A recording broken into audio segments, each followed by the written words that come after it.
Welcome to MindTricks Radio, where we'll explore contemporary topics in psychology through interviewing creative and innovative thinkers in the field. I'm your host, Dr. Aaron Kaplan. Thanks for tuning in.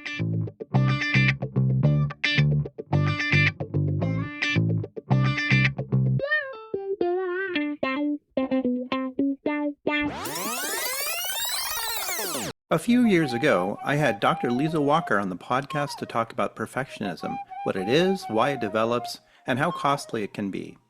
Today we're revisiting the subject, but this time going deeper into how perfectionism shows up in modern life, in relationships, online, and in different people. Dr. Wacker is a clinical psychologist in private practice in Honolulu.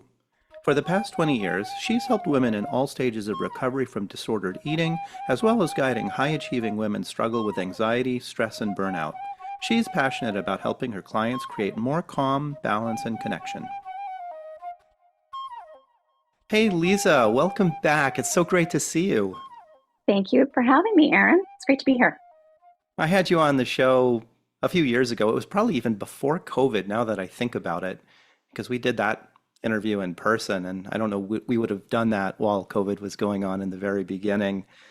But it's really nice to see you again. That episode was very popular, and people found the topic of perfectionism really interesting and helpful for them. So I know that I've sent a bunch of my patients to go listen to that episode when they're struggling with perfectionist types of beliefs and having a hard time with that. And so I really wanted to have you back and continue this conversation.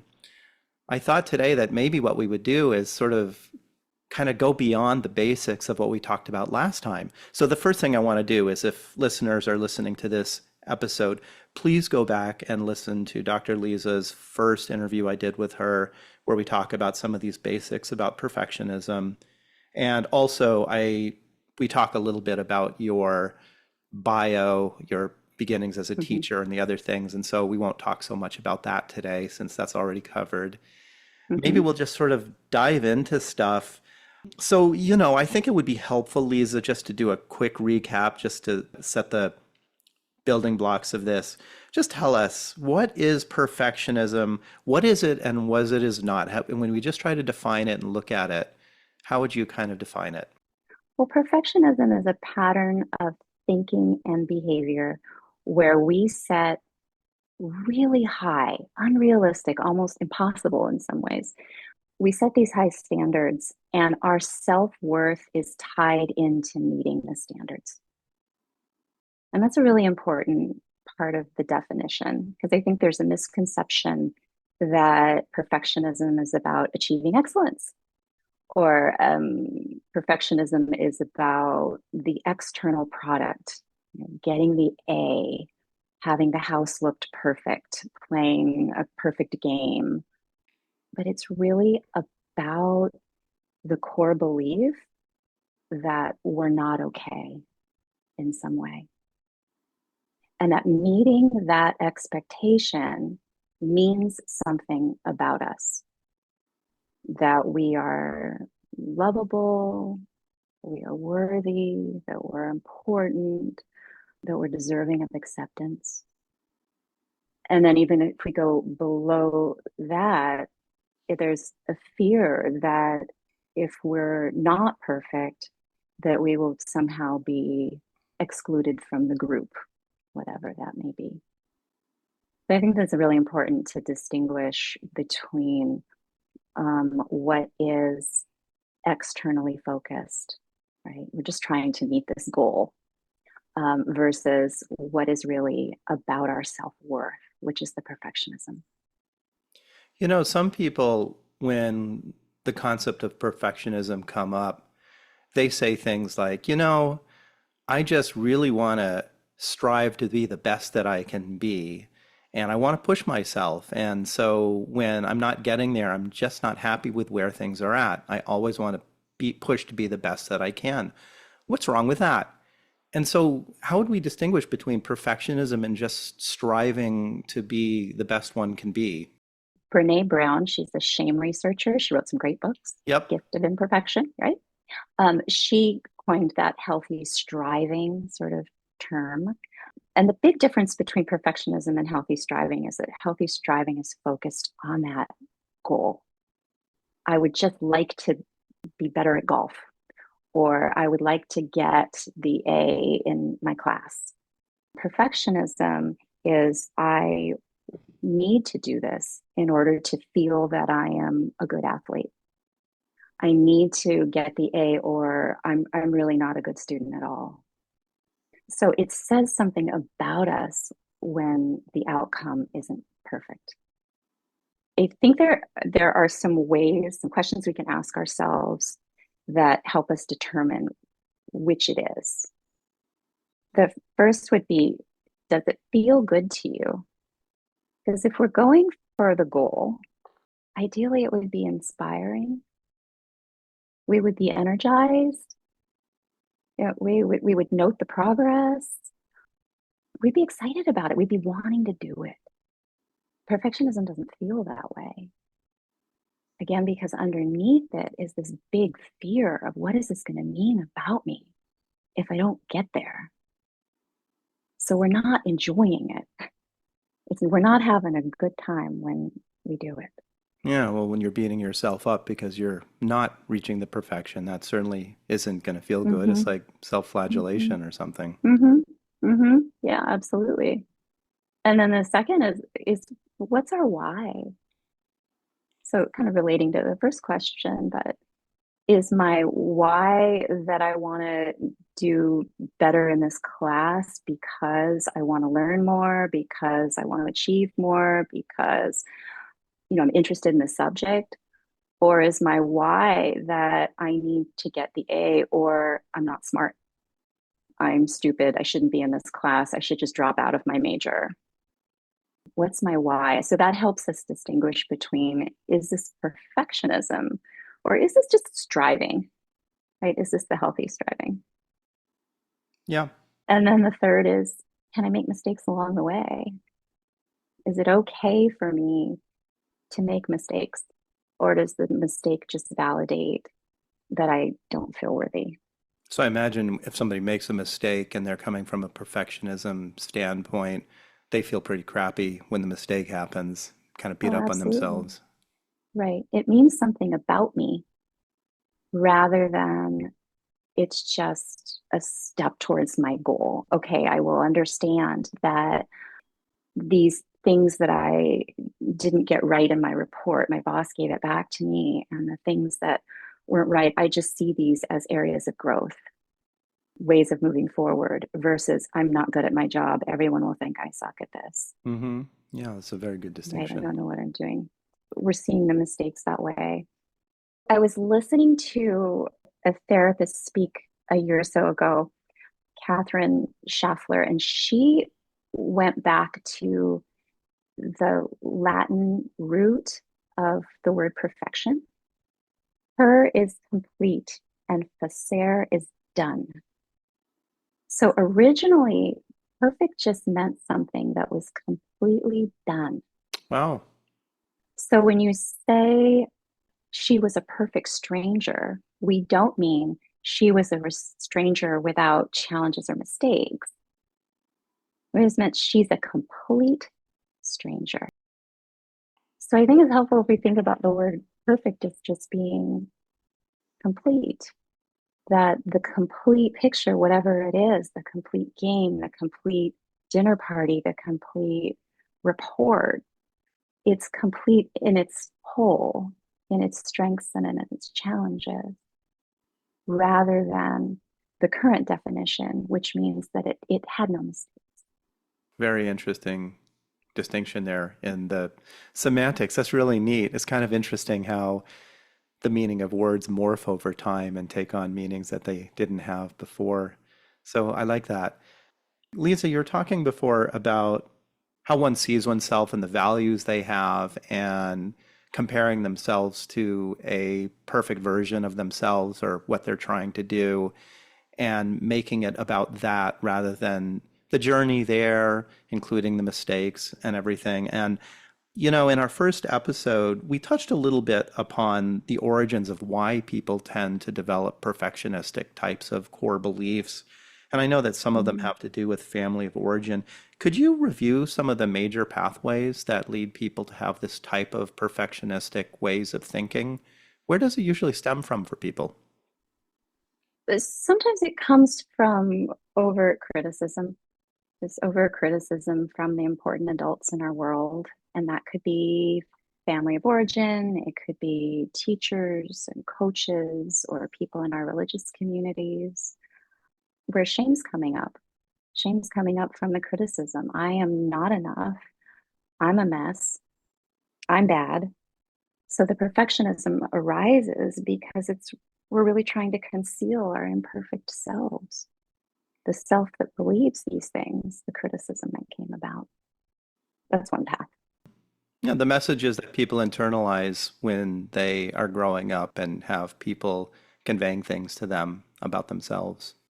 Another is that it's not okay to fail. It's not okay to make mistakes. That we just sort of have that fixed mindset. You just have to naturally be good at it. And again, there's that gap between the actual self and the ideal self where we know I'm not good at it. But if the expectation is I should just be good at it, then there's something really wrong with me. There's something wrong with me that I don't get it immediately. A third way that it shows up sometimes is not as explicit. Like, I want to be a kid. I want to be a kid that's messy and makes mistakes, but I can't be because I have to hold it together for my family for some reason.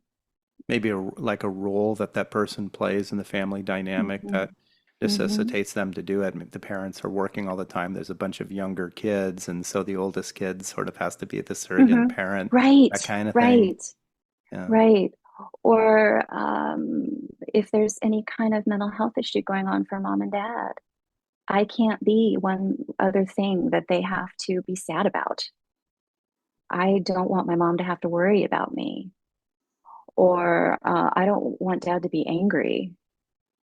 So I'm going to make sure that my room is tidy and I get the good grades. Yeah, you know where I see that a lot, Lisa, is when there's siblings involved. Sure. That a person feels like either the sibling is the black sheep or the problem kid, and so Hmm. the other Hmm. one has to Hmm. Yeah. compensate for Yes. that. Or the other one is the all-star, and so there's comparing going on. Yeah, absolutely. So there's a lot of focus on one sibling. I don't want them to have to worry about me. I'm going to be the one. Another just general idea is that for whatever reason, we aren't given the message that we can just be ourselves.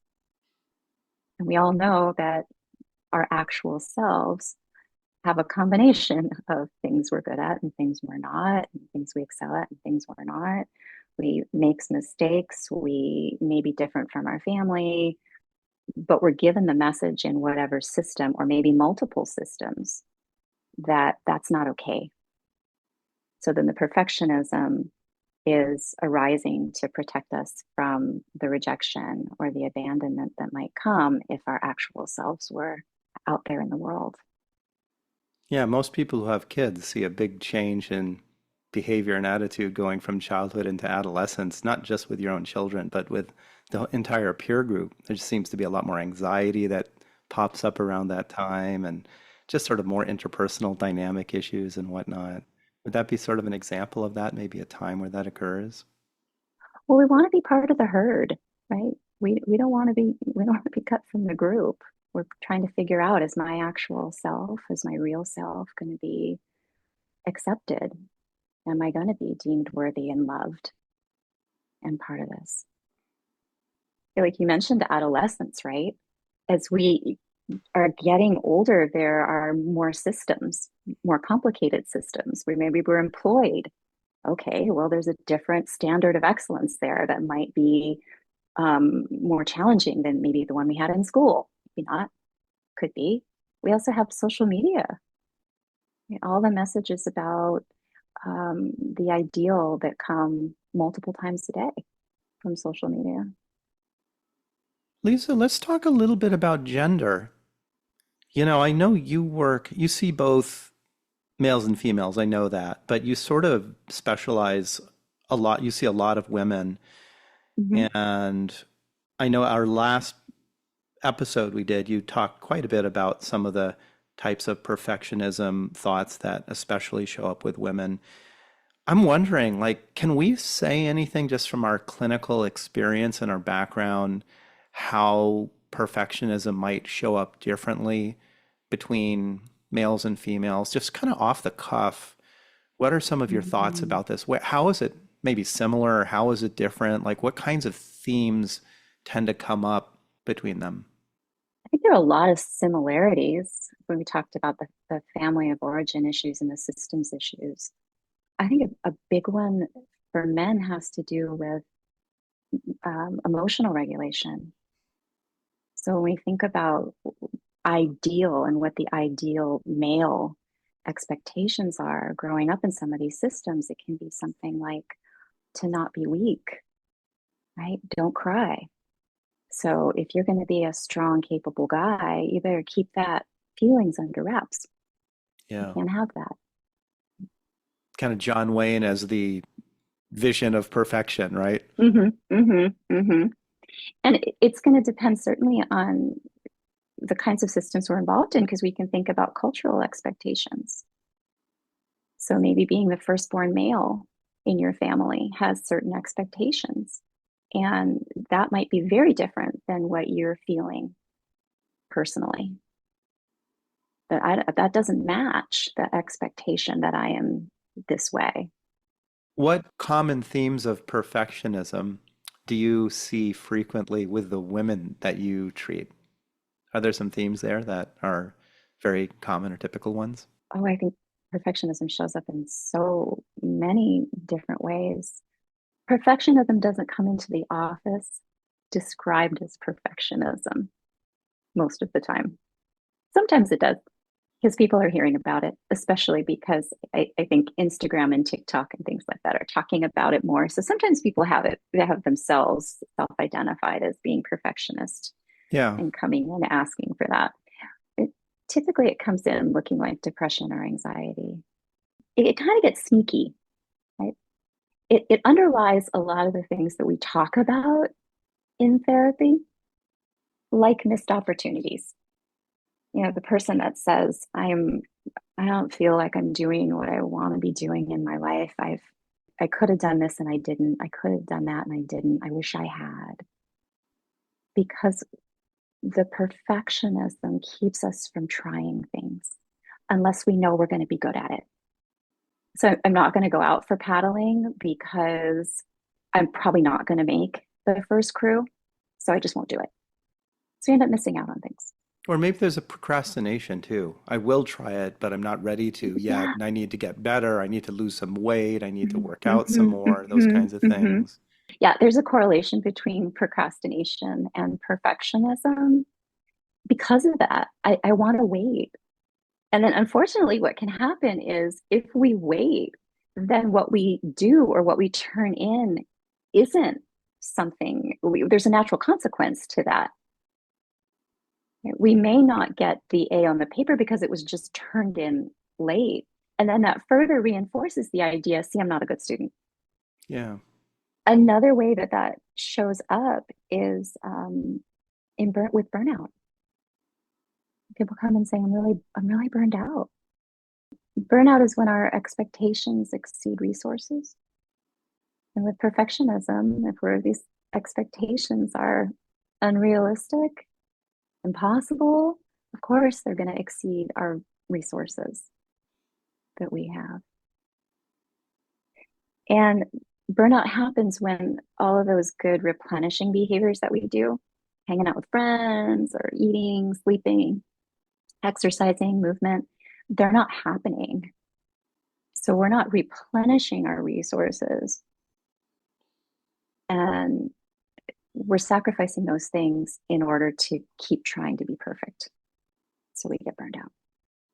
You were talking a little bit earlier about social media and what goes on there with people having issues around perfectionism. I know there's a lot of scrolling through other people's stuff, a lot of comparing that goes on.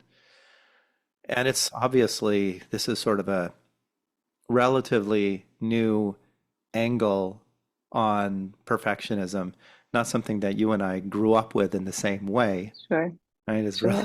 relatively. I'm older than you, Lisa, but Yeah, I don't think you had not, Facebook not by much. when you were Not in. not by much.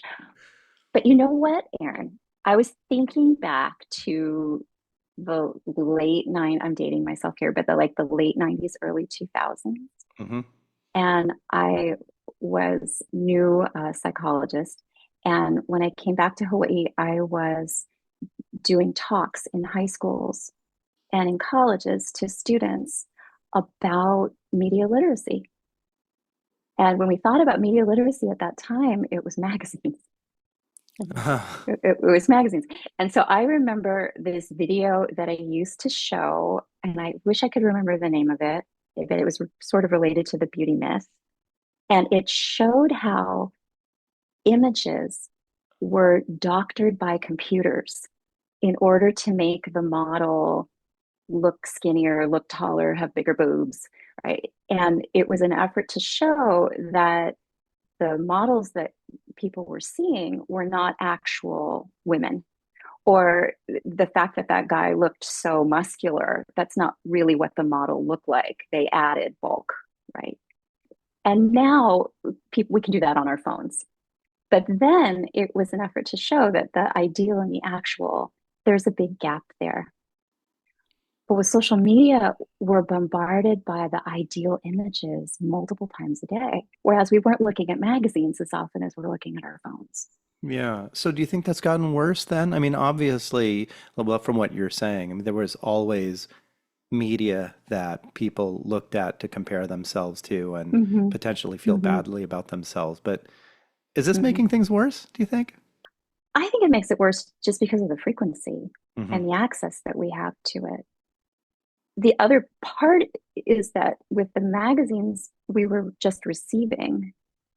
And with social media, we're also possibly creating content. We're posting things.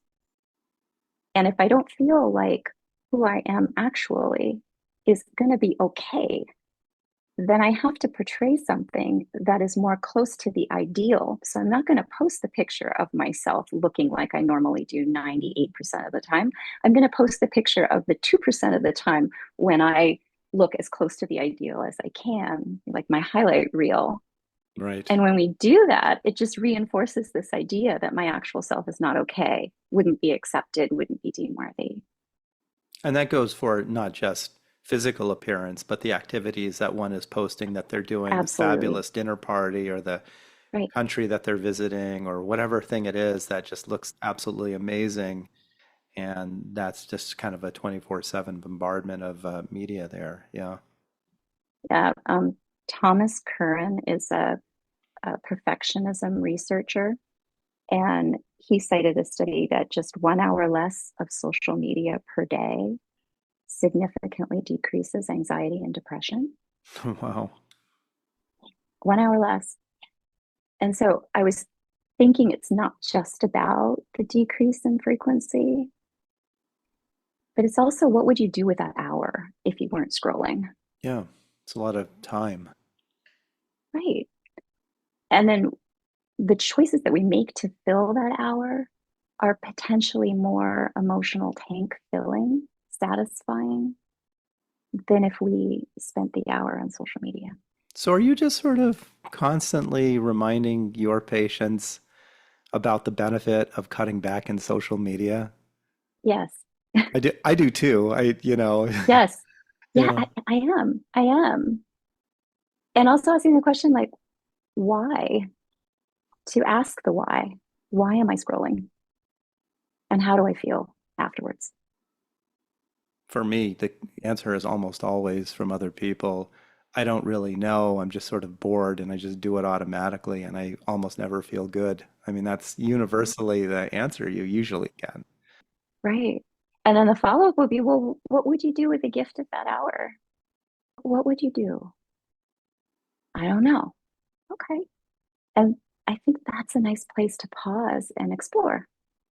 Because if it is just a time filler, then there's another issue going on there. Lisa, are there any other sort of hidden forms of perfectionism that people don't recognize as perfectionism? I know we talked about procrastination as being sort of one example of that. Are there other sneaky ones that you can think of? Creativity. Perfectionism really saps creativity Mm. because creativity is, I'm going to get messy. I'm going to take risks. I'm going to try this thing out and see if it works. And when we're in our perfectionism, like we said, we're not going to try it unless we know we're good at it, unless we know it's going to work and look pretty awesome.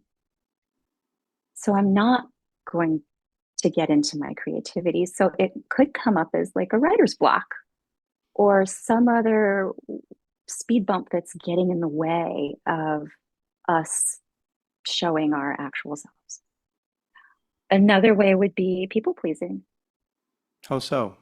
I want you to see that I'm worthy and I'm lovable and I'm capable and I want to be accepted by you.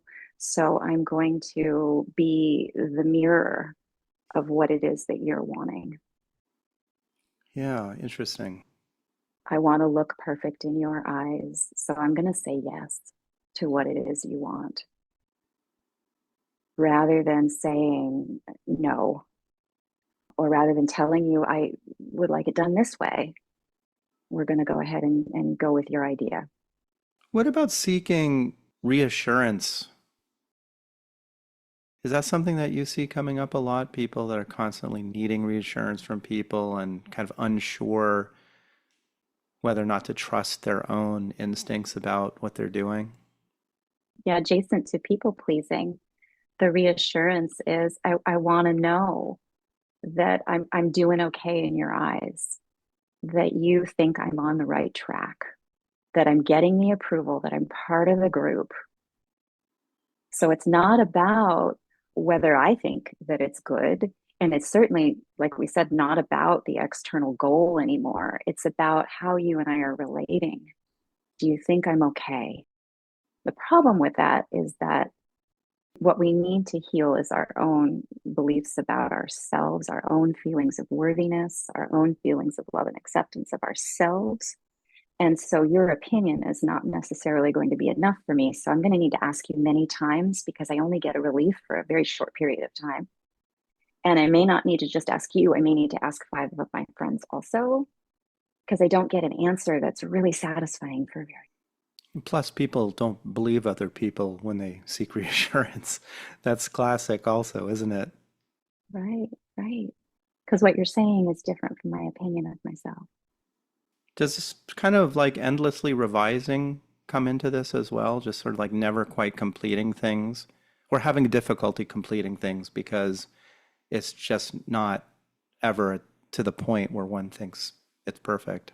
Right. So we might never turn it in. Yeah. It might never be done. And there's that saying, right? Done is better than perfect. Yeah. I remember that with my dissertation, that you could keep going and going and going and going. Well, let me tell you, I know that you took a look very kindly of an early draft of my book, which is coming out in just a couple of days. It's being released. Mhm.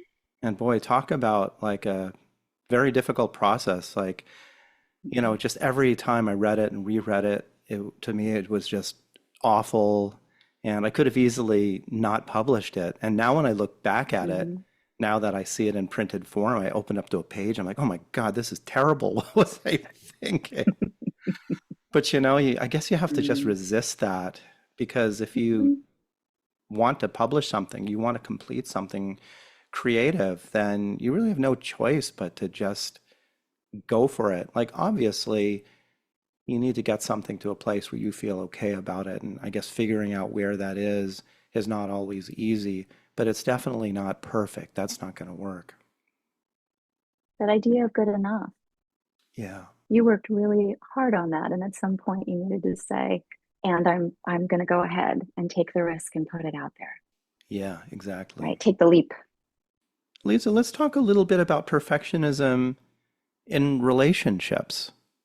I'm sure that that comes up a lot for people. How does it show up in important relationships like with a significant other or a partner, or even in parenting? I know that that's a really big one we could talk about. What are some of the things to look out for there?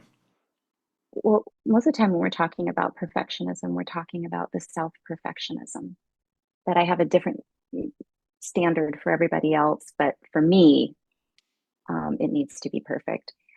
The way that that can show up in romantic relationships is being really difficult for a partner because they're the things we've talked about. There's the procrastination, difficulty making decisions, reassurance seeking, or that so much energy is being put externally that there isn't a lot of energy to focus on the connection with our partner because we're so concerned about how things look, the way things are. So that's how self-perfectionism can show up in relationship issues. But there's also other perfectionism that can show up sometimes, which is the projection of that perfectionism onto the other person. Yeah. So, in order for me to feel good about us and about our life together, I need you to keep it together. Yeah. I need you to dress a certain way, be a certain way, keep our house a certain way, have your job be successful, and then I can feel good. That puts a lot of pressure on the other person. Absolutely. Absolutely. Really hard for both people. And parenting is its own separate set of stress around perfectionism. If we try and see children as a product that we can make perfect, or see ourselves as parents who can't make mistakes, it's really easy to be really anxious about raising kids. Well, you mentioned projection. So I imagine that it's very easy for parents to project themselves onto their children. And so that the success of the children, what the children do, how they look, how popular they are, how they succeed in school, extracurricular activities, is directly related to how that parent feels about their own needs for perfectionism. You think about sports, the parent that's out there and their entire life Mm-hmm, is focused mm-hmm, on the child and how they're doing with sports or any other kind of activity. It's a lot of pressure for the kids. And mm-hmm, obviously, a lot mm-hmm, of kids, they struggle a lot with anxiety and, they're mm-hmm. have perfectionism types of thoughts of their own, but it has to come from someplace. Perfectionism can show up when a parent is deciding that their value as a parent and how well they're doing as a parent is really predicated on the child's success in any one area. Then there's pressure Yeah. explicitly or implicitly put on the child. That self-criticism as a parent of I need to get it right. And then if I don't get it right, for instance, I raise my voice at my kid, or I said something I wish I hadn't said, then the shame that comes with that. I think that there are really a lot of opportunities as parents to not get it right, and in a healthy way to model the repair that can happen when there's a rupture in a relationship if we don't get it right. And when we're very into the perfectionism, we're missing that opportunity to model that for kids. I can make mistakes as a parent. It's okay. So, Lisa, do you have any suggestions? Like, what would it look like, the difference between a perfectionism focused or based parenting method versus an encouragement of a healthy striving when it comes to parenting a child? Could you give a concrete example or just what would that look like? What's in the difference between those two? Parents spending a lot of time and taking a lot of opportunity to listen to a child's thoughts and feelings is probably the most important thing. Because what we're Hmm. saying is who you actually are matters to me. It matters to me. I'm going to listen to it. I'm going to nurture it. I'm going to treat it like it's important. Empathy and understanding counteracts shame. So, an empathy and understanding are negatively correlated with perfectionism. So, when we get that from parents, we're ahead of the game. Yeah. We're focused on the process rather than the outcome the effort that went into getting the B, not the fact that it's a B and not an A. So the healthy striving would be you put in a lot of effort there. I saw what you did in order to help yourself understand. You studied with your friend, you talked to the teacher. Those were great ways. And then the modeling that we do as parents, the modeling again of how do you look at a mistake? How do you move forward from that? I think as parents, we can model that very mindfully by talking out loud about things that are happening in our world that we may not normally share, of course, age appropriate. Like, gosh, I sent this email and I sent it to the wrong person today. Yeah. Right. And we talk about what that was like in that moment to realize you sent the email to the wrong person and how you thought about that. And to be explicit about that, to talk about that, because I think that's helping our kids to understand how to come back from their own mistakes in a way that's really self compassionate, that acknowledges the mistake, that takes care of the mistake, but that does it in a kind way. Yeah. So it's just sort of like the message is, look, everyone makes mistakes, even your dad or your mom, and you know what? It ain't the end of the world. Right. So, Lisa, let's talk a little bit about job and career related stuff for a moment, because obviously there's a facet of the world that's very achievement oriented, especially in some careers or some directions. And I know you talked a little bit about burnout, and that was really helpful and interesting. How do we look at this in particular in very ambitious environments, academics, medicine, athletics, law, entrepreneurship, places where there are lots of very clear goals people could be striving for, and they're many of them very easily measurable in many ways. And there's a lot of competition among very bright or talented people. Tell us a little bit about those kinds of environments and how we would apply some of our way of thinking about perfectionism to those. There are certain systems where expectations may be very unrealistic. Yep. There are certain systems that really promote this idea of perfectionism. And in those cases, we're really looking at, is this a perfectionistic system that I'm working in? And just acknowledging that, like, all right, some of these goals are going to be unrealistic. I can't do the 50 things that my boss has put on my to-do list. And to recognize that as being unrealistic rather than again going into the personal of there must be something wrong with me that I'm not meeting this expectation. I think sometimes we just need to look at the system as a whole. And then we're separating our performance in the job from our sense of worthiness and what it means about me. Right? We are doing the best we can in any one system, any one place. It's difficult sometimes because you might have a boss or a supervisor who's really telling you you need to do these things and pointing out when you're not meeting those expectations that they have for the job. I know I see that come up all the time with people. And I know this is very colloquial, but sort of like the toxic boss or the toxic supervisor who is just unrealistic with their expectations and making life miserable. But it's hard because the supervisor, the boss, is sort of like a parent figure in a way in an organization. And standing up and saying, I'm not going to do that, or that's unreasonable, or there's something wrong with you is not easy for people, especially when they got there in the first place by being overachieving types of people to begin with. I think this can be where it's really helpful to have a thinking partner, somebody in your life that you can sort this out with, somebody who can say, hey, take a look at the system that you're working in. Can we describe the system? Wow, that boss is asking you to do these things that would mean you'd need to work 60 hours a week. Is that something you want to do? Is that something you want to take on?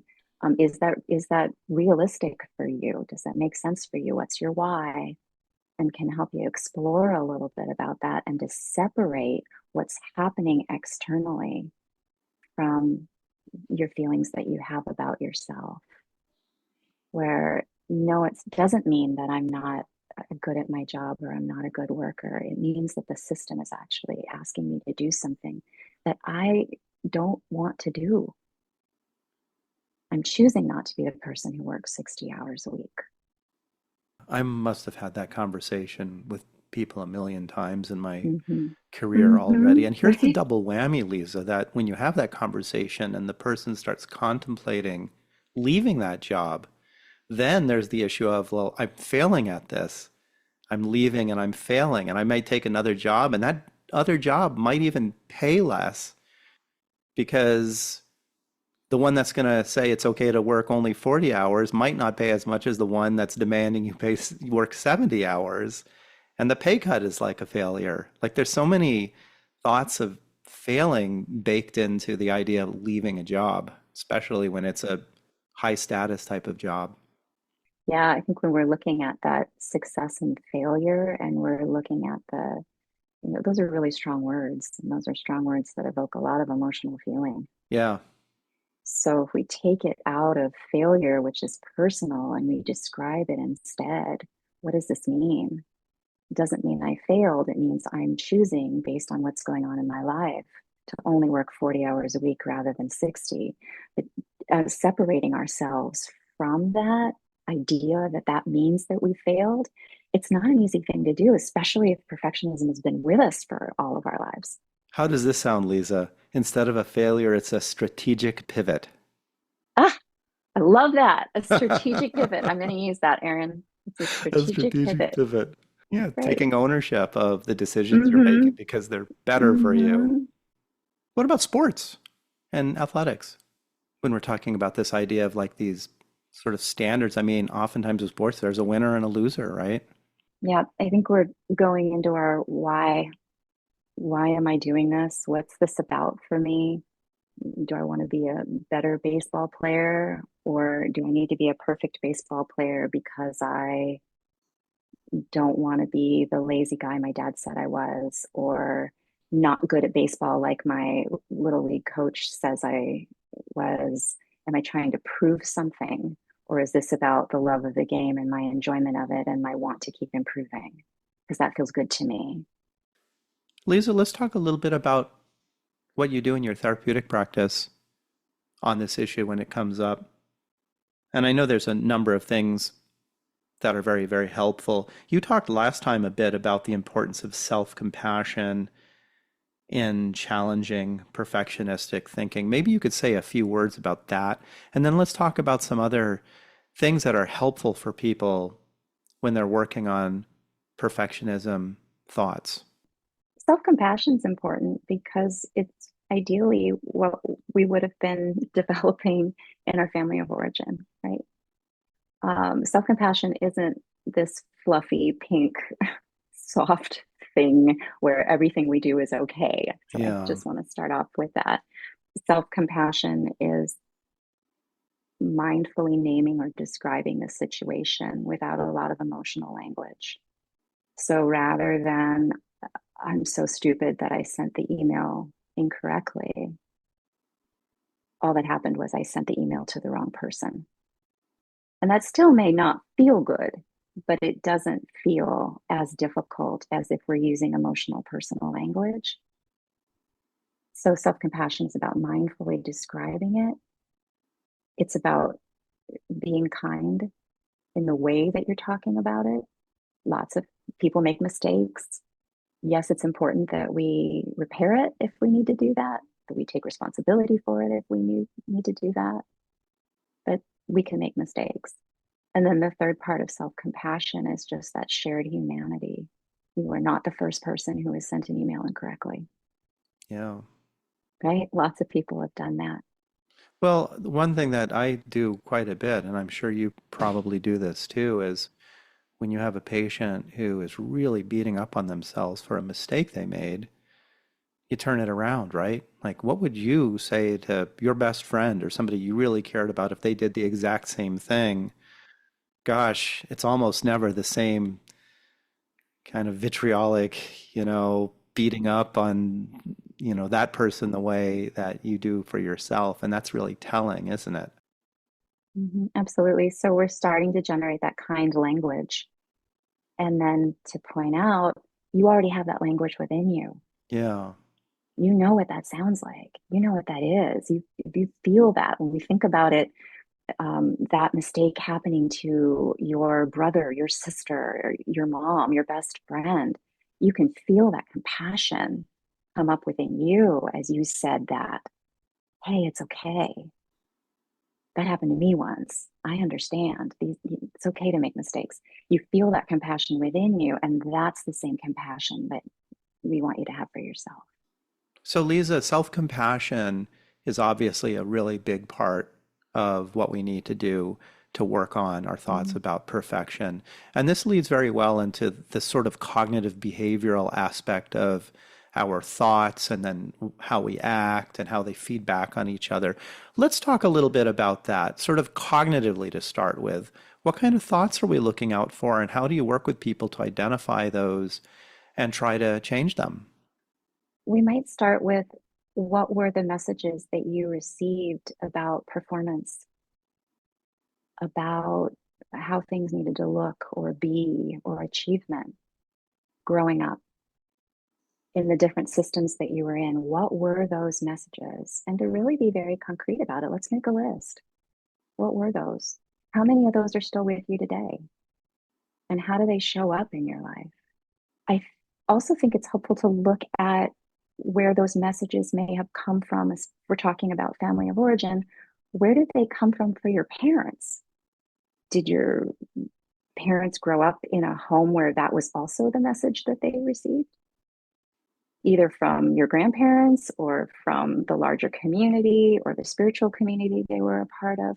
So we can almost, through a genogram or a family tree, really look at the messages that have been passed down, because it might not just be within your own household. And then once we have them, then we can take them out and shake them around a little bit. And kind of like what you were saying, would you say this to your friend? Yeah. Is this something that you want to hold on to? If you're a parent, do you want to continue with that belief? So you identify those in your sessions Mm-hmm. with Mm-hmm. people, and then Mm-hmm. what, have them sort of challenge that when it comes up for them in various different kinds of situations. When we have the beliefs written down and identified, then we're looking at what behaviors arise from those.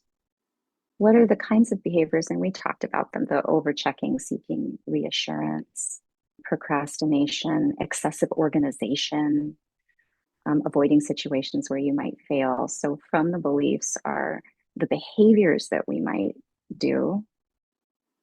And then we want to try some behavioral experiments. We talked about these a lot in the last podcast. What are the things that we can do, small changes that we can make that start to chip away at some of the beliefs that we have? And this is important because if we try to do something different, we typically find out that what we were afraid of isn't going to happen. Yeah, that's the helpful behavioral feedback loop in cognitive behavioral therapy. I have a dinner party. I purposely make sure that all of the plates don't match exactly, and then see Mm-hmm, what mm-hmm, happens, right? mm-hmm. Right, right. And we can make it as fun as we can. We can make it small so it feels achievable. Like I can go ahead and do this. And then we find out there's fear reduction. We find out that usually nothing happens. I also want to focus on what does happen, which is typically that we feel better because we didn't do the perfectionistic behavior that would have preceded the event. I'll use your dinner party example. I feel better because I didn't stay up late polishing the silver. Yeah. Or I feel better because I wasn't concerned about how the table looked and I had a chance to sit down with my girlfriend and chat before everybody else came over.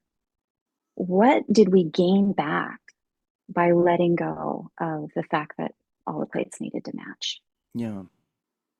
And how does that feel? Because I think the feeling is what's going to keep us going in making changes away from perfectionism, because it feels so much easier and better and lighter to be our actual selves. There's so many things that we do that require a lot of rituals to make sure that they're perfect, that just take up a lot of time. And I remember I had a patient once who threw dinner parties, and her dinner parties had to be perfect.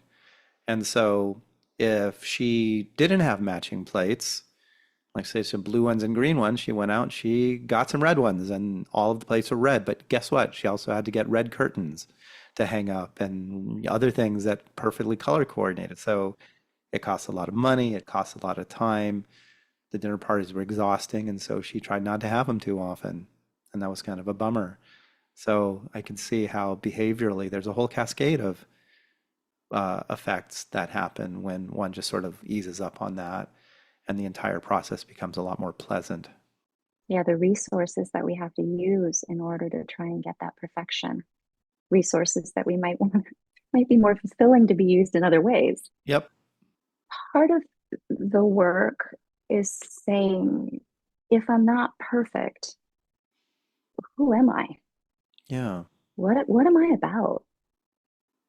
If I'm not the A student or the woman who throws great dinner parties or the most excellent athlete, who am I and what am I about if I'm not behaving in a way that's in line with all of the expectations that have been set out before me, maybe? And that's where, again, therapy, having a loving person around you can really be helpful, is to examine, what are my values? What am I about? What's important to me? Without these external definitions, who am I really? And that's a big question as we focus away from the external and into the more personal. Right. And it could easily tip the other way. If I'm not perfect, I'm not the best, then I'm lazy, I don't try hard enough, I'm not good enough. Like that's sort of that all or nothing thinking about what it means to be perfect. So there has to be kind of a reorientation of identity that is healthy. Right. When we talk about the black and the white, the all or the nothing, people often say it's like the gray. And I Hmm. think the gray, not so interesting. So my way of saying it is it's like the kaleidoscope in the middle, Hmm. right? There's a lot of colors and they're moving around. So what do we want that to be like for us? What does our kaleidoscope look like? And that's, I think, best done with somebody who's a trusted person in our world who can we can show our actual selves to and who can help us to define that. I think going through the process of looking at perfectionism is really helped by doing it with someone who is a trusted person for us. Sure. Shame grows in the dark, right? So when we pull it out and we talk about our feelings and we talk about our mistakes that we've made with someone who holds space for that, and we're met with acceptance and understanding, there is a healing where we feel seen, and that's okay to put it out into the world. There's certainly a vulnerability there. And I think the bonus is that we often feel closer to the person we're sharing with when we do that. Sure. Yep. So, Lisa, one or two things today for somebody who tends toward perfectionism that they might keep an eye out to try differently and chip away at this. Any suggestions? Notice the areas where you're feeling the most burned out, where you're not enjoying life the way you want to. Take a moment and ask yourself the why in the doing and the way in which you'd like to be experiencing it ideally. And then pick one small change and notice what happens. Lisa, this has been a really fun conversation, kind of following up on part two of perfectionism. And we've delved into some new topics today, kind of building on what we started from a few years ago. I'm wondering if you have any final thoughts or words of wisdom on this subject that you can leave us with before we wrap up. Earlier, I talked about that original definition of perfect as being complete rather than flawless. So, a suggestion that I have is a self statement like, I choose wholeness, not flawlessness. Wholeness, and that encompasses all of who we are. Keeping in mind that kaleidoscope, that our actual selves hold a multitude of colors that are always changing and they're always shifting. And I think that's what keeps us interesting, what makes us interesting to other people who also have their own kaleidoscope, and there's connection there. A lot of people like messy to some degree. It makes people interesting. Absolutely.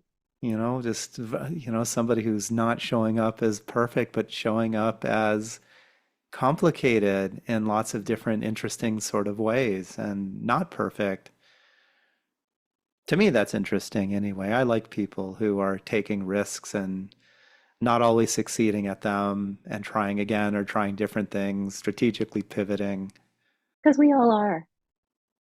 And when we share that aspect of ourselves, the person who is listening to us can relate because they're also having their own backstory, getting away from the idea that our lives have to be this highlight reel. They are complete. Very wise words, Lisa. Thank you so much. I really had a wonderful time speaking with you today. And I'm sure Thank you like the for having first, me. yeah, I'm sure like the first episode we have, this will be very helpful for people because a lot of people struggle with perfectionism and causes quite a bit of anxiety and depression for people. So thank you for that and for the excellent work you do. And I'm sure I will have you on again for a part three someday. thank, thank you, Erin. It's always great to talk to you. Likewise.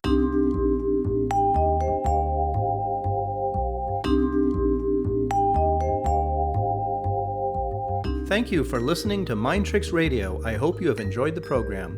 For more information about MindTricks, you can go to my website, www.waikikihealth.com. Be sure to subscribe to MindTricks on your preferred podcasting host to be notified of new episodes of MindTricks. Please take some time to give MindTricks a good rating and review wherever you are listening. It really helps get the word out to new listeners. And please like and share MindTricks posts on Twitter and Facebook by following your host, Dr. Aaron Kaplan.